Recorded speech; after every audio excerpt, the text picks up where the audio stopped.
Magandang gabi po sa inyong lahat. Natunghayan natin sa Ebanghelyo ngayon ang pagbabanta sa buhay ni Jesus ng kanyang sariling kababayan. Itinuring nilang isang blasphemy o kalapastanganan ang mga pinagsasabi ni Jesus. Tinangka nilang ihulog si Jesus sa burol ng ulo. Pero sabi sa Ebanghelyo, Jesus passed through the midst of them and went away. Sa madaling sabi, dahil hindi pa niya oras, nalagpasan ni Jesus ang bantang ito. The Father, however, eventually permitted the grave evil of the death of His Son to take place, but only in His time. He would permit Jesus to offer His life freely for the salvation of the world. A far greater good would come forth from the passion and death of Christ than the evil itself.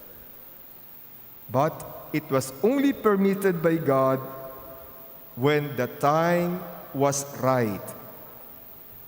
That is, in accord with His will.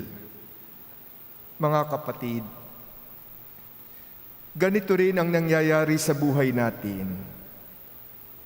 Sabi ni John Paul Thomas sa kanyang commentary and reflection, God does permit evil to happen at times because of the irrevocable gift of free will. When people choose evil, God will allow them to proceed, but always with a caveat.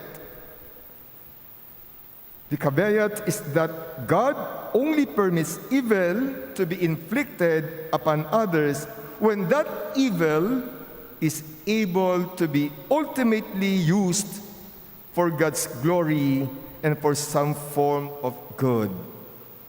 And it is only permitted in God's time. Mga kapatid, mahalagang makita natin ang nangyayari sa mundo ngayon at marahil kahit sa personal buhay natin, sa liwanag ng tinatawag na the permissive will of God. The permissive will of God. Anumang kasamaang nagawa o ginagawa sa iyo, anumang hirap at sakit na nararanasan mo ngayon, tandaan mo, it can end in the glory of God and for your own good. Muli sana sa ganitong liwanag natin makikita ang iba't ibang pain and suffering na nararanasan natin. Just before the Mass, may lumapit sa akin para sabihin na ang kanyang kapatid ay may karamdaman at nangako akong ipagdarasal ko siya. At ito rin yung nais kong maging personal message ko sa kanya at sa lahat ng may karamdaman. That no matter what you may suffer in life, if God permits it, then it is always possible for that pain and suffering to share in the redeeming power of the cross. Ganito ang pagkakasabi ni John Paul Thomas. Consider any suffering you have endured and embrace it freely.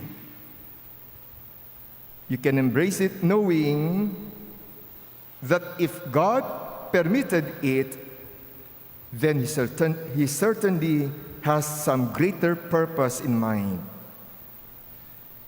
Surrender that suffering over with the utmost confidence and trust and allow God to do glorious things through your pain and suffering. Let us end with a prayer. And in the silence of your heart, join me in this prayer.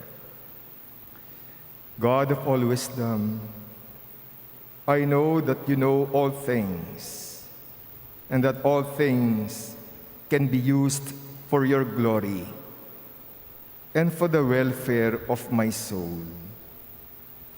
Help me to trust you, especially when I endure suffering in life. May I never despair when treated unjustly, and may my hope always be in you and in your power to redeem all things. Jesus, I trust in you. Amen.